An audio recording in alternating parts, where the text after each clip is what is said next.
वसुदेवसुतं देवं कंसचानूरमर्दनं देवकी परमानन्दं कृष्णो वन्दे जगद्गुरुं श्रीकृष्णो वन्दे जगद्गुरुम्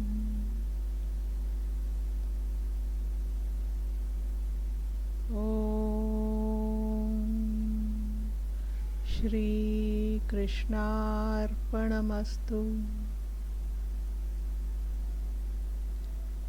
Pranams from Dr. R.J. Kalpana. Welcome to the study of the Bhagavad Gita. In this session, we will continue with the study of Chapter 8, AksharaBrahmaYoga, the yoga of the eternal truth. In the previous few shlokas, we studied Krishna's qualifications of the devotee who at that moment of death is able to contemplate on Krishna or on the unmanifested reality. And in chapter 14, he sums it all up by saying, in Shloka 14, he sums it all up by saying, Arjuna, whosoever always and constantly thinks of me with undivided mind, to that yogi ever absorbed in me, I am easily attainable. And this, in a nutshell, is what our entire yogic practice is all about. Constant remembrance of the divine, no matter what activity we do, no matter what actions, thoughts we engage in, an undivided mind, Krishna says. Thinking of the divine is not a hat that we put on as per our occasion, as per our fancy. Thinking of the divine, praying, contemplation of the divine is a 24/7 activity. To that yogi, he doesn't just use the term a devotee, a seeker. He uses yogi, that person who walks the path of yoga, who is aware of the rules of ethics, who is aware of etiquette and manners. A spiritual aspirant must inculcate within themselves. To that yogi who is constantly contemplating on me with an undivided mind, who is ever absorbed in me, I am very easily attained, Krishna says.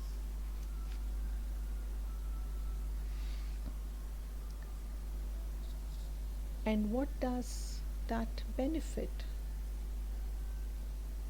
to that soul? In Slokas 15, Krishna says, great souls who have attained the highest perfection, having come to me, are no more subjected to rebirth, which is the abode of sorrow and transient by nature.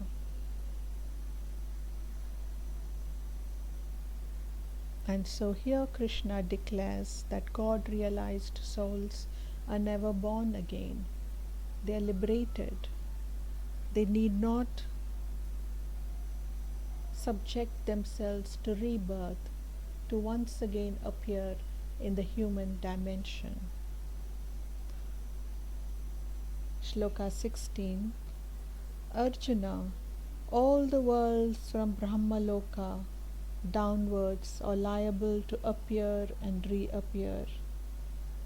But, O son of Kunti, on attaining me, there is no rebirth.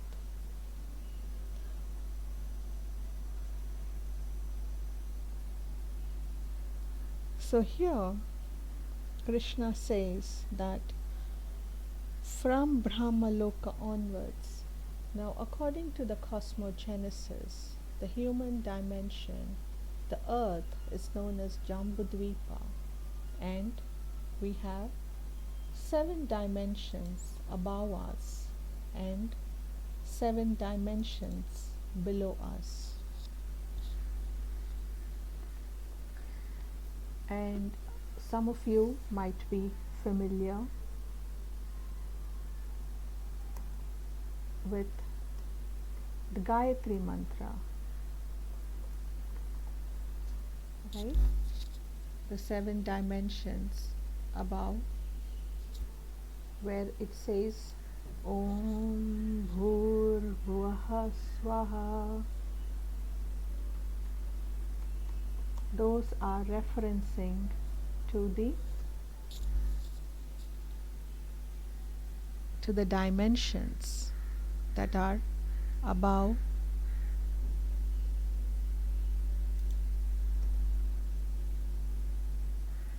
earth.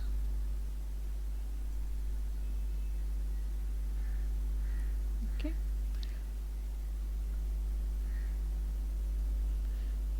Now they are all subject to the laws of creation. So they too will appear and disappear. They too will disappear at the time of the dissolution, at the time of Mahapralaya. Now, the difference is that the human dimension, our time is very limited. Let us say 100 years is something that we can relate to, because a human life is subject to anywhere between 60 to 80 years. Whereas the celestial dimensions, time is much more vaster. It is not as limited as 100 years of a human life. Right? So, Krishna says that I am beyond time, and therefore, if you attain me, one, there is no rebirth. When the time of dissolution takes place and all the souls, the entire creation is withdrawn into the unmanifested reality, and then once again the time for creation takes place, and all those life forms or entities who have still not merged with the divine, they are once more they are set forth, they are part of the act of creation. They are once more generated into the cosmic time and space, whether in the higher celestial regions, the lower celestial dimensions, or the human dimension. Whereas that devotive, that enlightened soul who has attained merger with the divine, irrespective of how many times the creation is brought forth, how many times the dissolution of the universes take place, they are not subject to the laws of creation. Shloka 17. Those yogis who know from realization Brahma's day is covering 1,000 Mahayugas, and so his night as extending to another 1,000 Mahayugas, know the reality about time.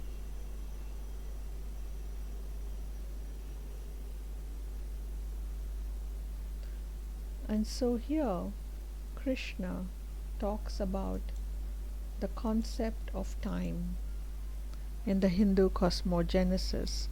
Now,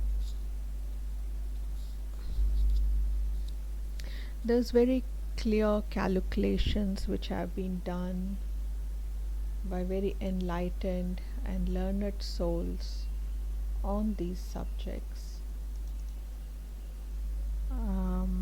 about how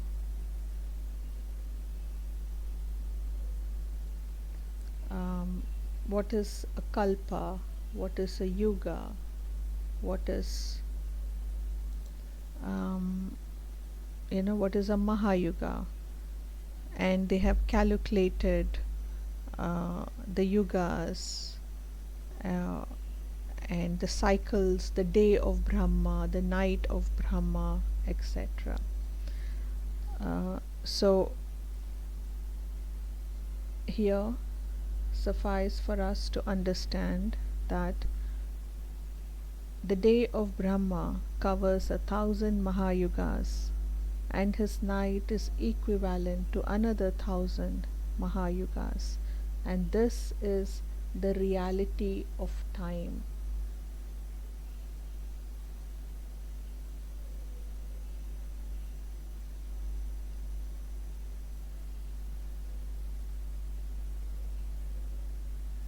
By stating the duration of Brahma's day and night,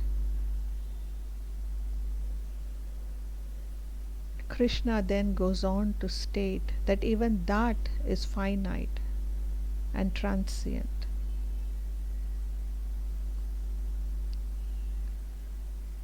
So if you have 1,000 Mahayugas as one day of Brahma, 1,000 Mahayugas is one night of Brahma.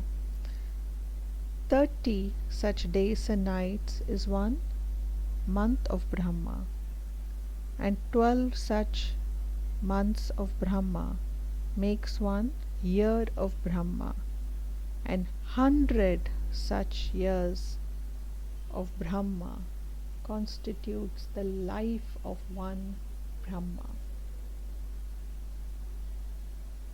The mathematics is mind-boggling, to be honest, but suffice for us to understand that all of these are entities.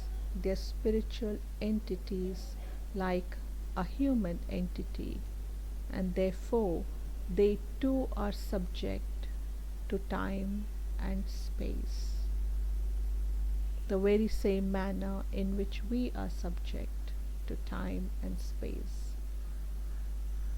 The difference being that our timelines are much shorter, theirs are much longer. Shloka 18. All embodied beings emanate from the unmanifest at the coming of the cosmic day, and at the cosmic nightfall they merge into the same subtle body of Brahma known as the unmanifest.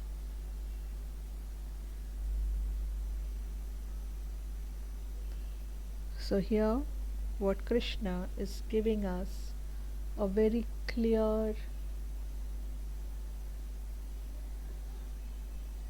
idea of how the cosmic life cycle performs.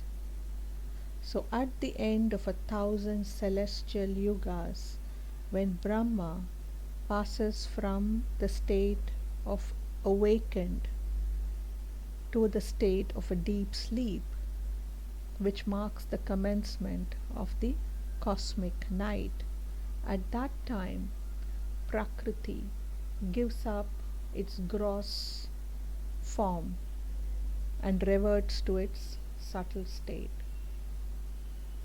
and the Purusha, the divine light, the divine principle, withdraws from the gross Prakriti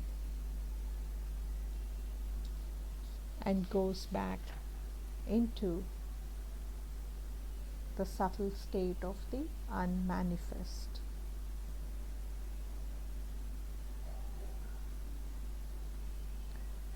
Shloka 19. Arjuna, this multitude of beings born again and again is dissolved under compulsion of its nature at the coming of the cosmic night and rises again at the commencement of the cosmic day.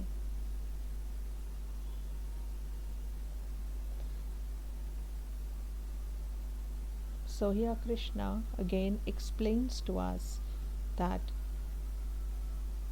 all of these entities that are born again and again, they're dissolved under compulsion of nature at the coming of the cosmic night. But at the commencement of the cosmic day, by the compulsion of the very same nature, the resultant samskaras that they have, they come into existence and become part of creation once more. Shloka 20. Far beyond even this unmanifest, there is yet another unmanifest existence, that supreme divine person who does not perish even though all beings perish.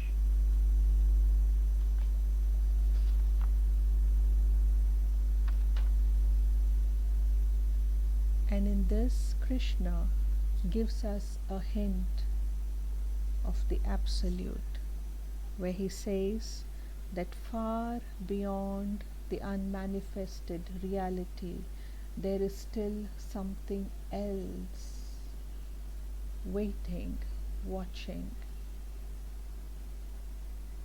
the witness, that from which even the unmanifested came into being. 21. The same unmanifest which has been spoken of as the indestructible is also called the supreme goal. That again is my supreme abode, attaining which they return not to this mortal world. So here Krishna talks about the unmanifested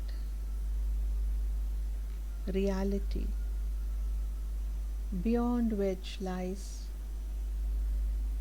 the supreme abode of the Absolute, from which, having attained that world, having attained that center, an individual, the soul is no longer subject to creation, to the laws of creation. Shloka 22. Arjuna, that eternal unmanifest Supreme Purusha, in whom all beings reside and by whom all this is pervaded, is attainable only through exclusive devotion. And so here Krishna says that eternal and manifest, in whom all beings reside, at the time of the cosmic nightfall, where everything is withdrawn, it is withdrawn into this Absolute. And that Absolute can only be attained through exclusive devotion. Only Bhakti Yoga can give us access to the Absolute. No amount of Sankhya Yoga, Karma Yoga, Dhyana Yoga, they might get us as far as to the doors, but the doors will open only to that devotee whose every atom and cell is overflowing with love to the divine. Shloka 23. Arjuna, I shall now tell you the time departing when yogis do not return, and also the time departing when they do return. So now Arjuna is going to be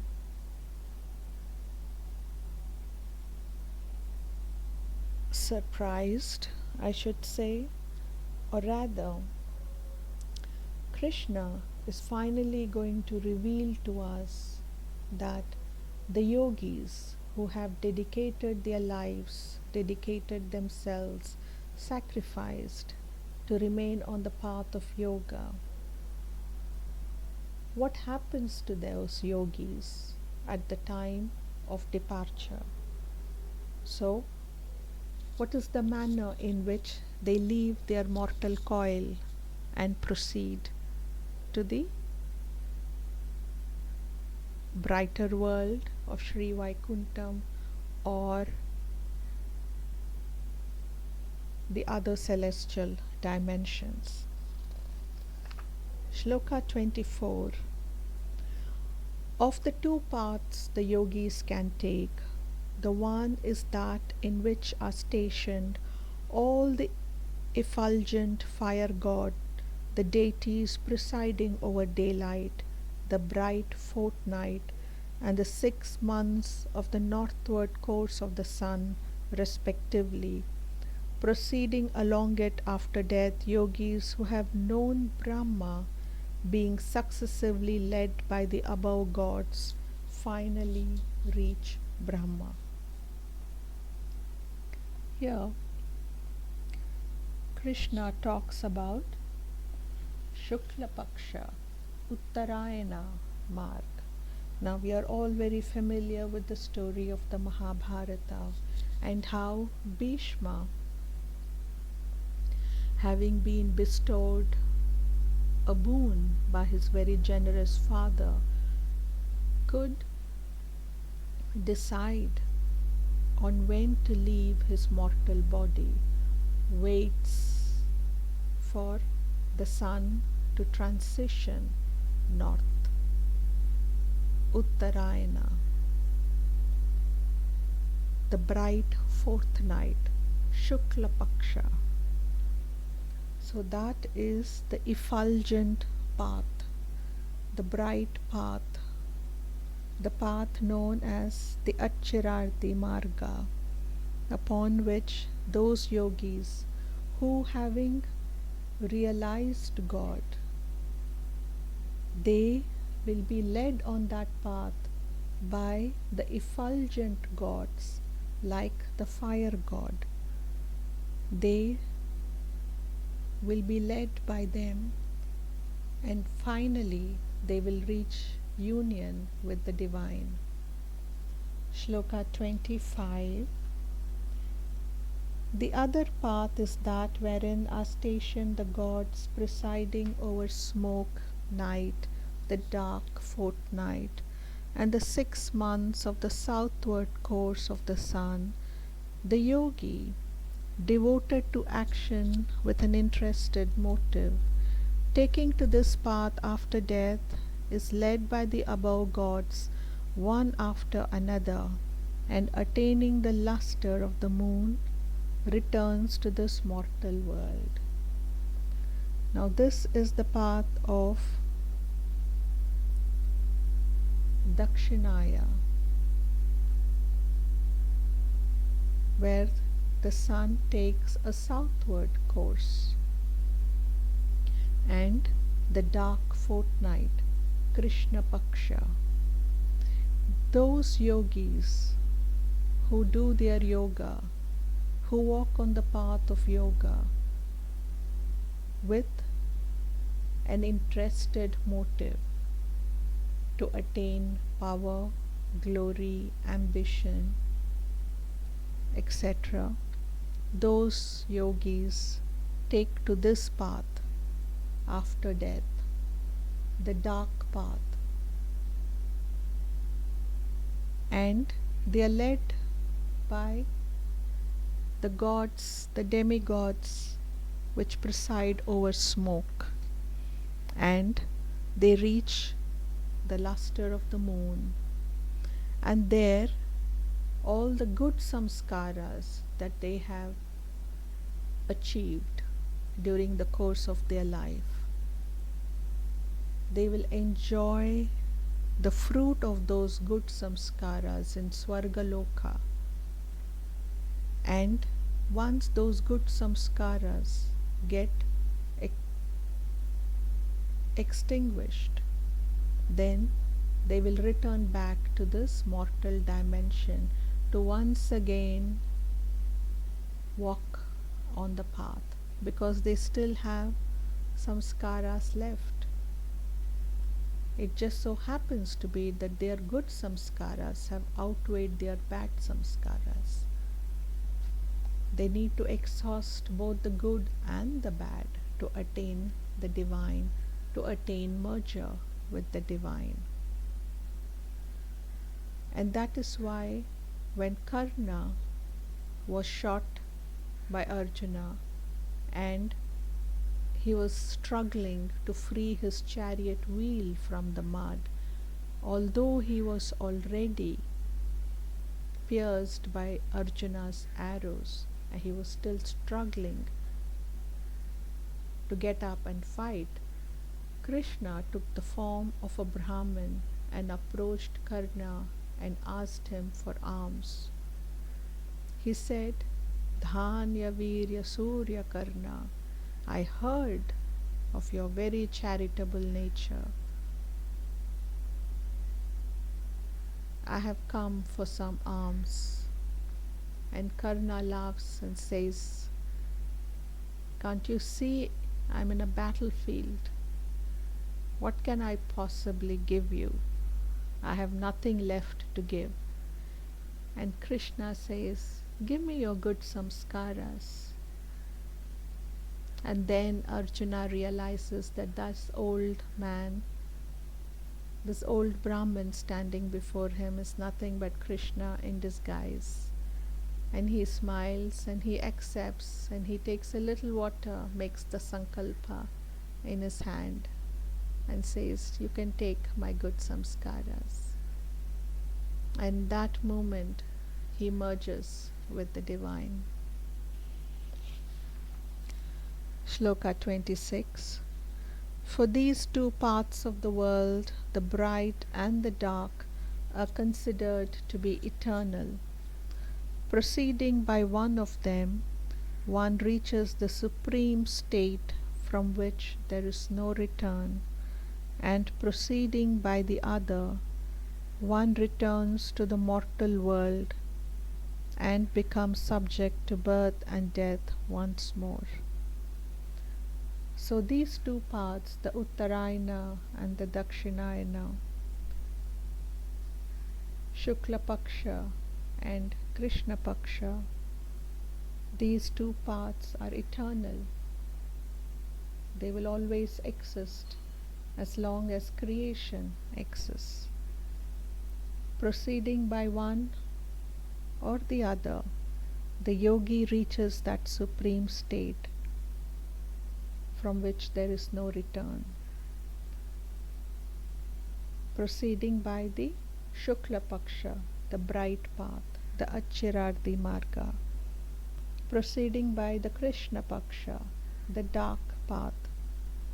One, after enjoying a considerable time in Swargaloka, depending on the nature of their good samskaras, they once more return to this human dimension and are once again subject to birth and rebirth. Shloka 27. Knowing thus the secret of these two paths, O son of Kunti, no yogi gets deluded. Therefore, Arjuna, at all times be steadfast in yoga, in the form of equanimity. And so here Krishna gives us a warning and says, if you know the secret of the bright path and the dark path, no yogi can ever get misdirected, can ever be deluded. And therefore, Arjuna, be steadfast in your yoga. Be steadfast in your practice. and strive constantly for realization of the divine within you. And your steadfastness must translate in the form of equanimity of the mind, equipoise in all actions. And the last shloka in this chapter, the yogi, realizing this profound truth, doubtless transcends all the rewards ascribed in the scriptures to the study of the Vedas, as well as to the performance of sacrifices, austerities, and charities, and attains the beginningless supreme state.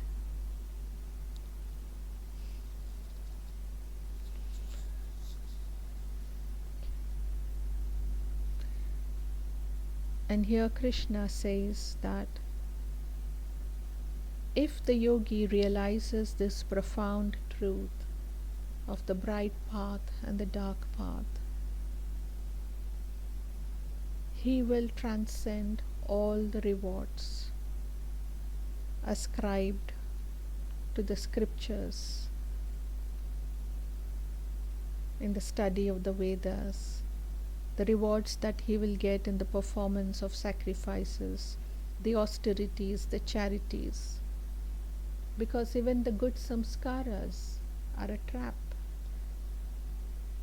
Even the good samskaras are a trap. And they too must be given away. They too must have an expiry date. And only then this equanimity that we constantly talk about hides a hidden truth in it, which is the pure state of no samskaras, neither good nor bad. Then and then only is it possible to attain merger with the divine.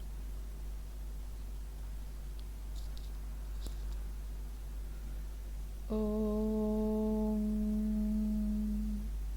Tatsaditi Shrimad Bhagavad Gita Su Upanishadsu Brahma Vidyayan Yoga Shastre Shri Krishna Arjuna Samvade AksharaBrahmaYogo Nama Ashtamodhyayaha.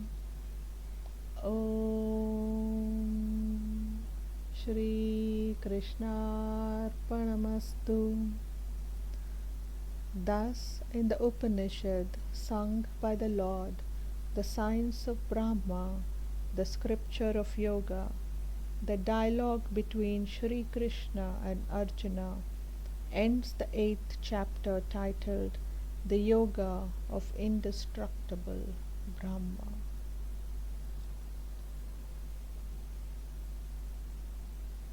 Om Yogesho Satchidanando Vasudevo Rajapriyam Dharma Samstapakam Viram Krishno Vande Jagat Gurum. Shri Krishno Vande Jagat Gurum. Om Shri Krishna Arpanamastu.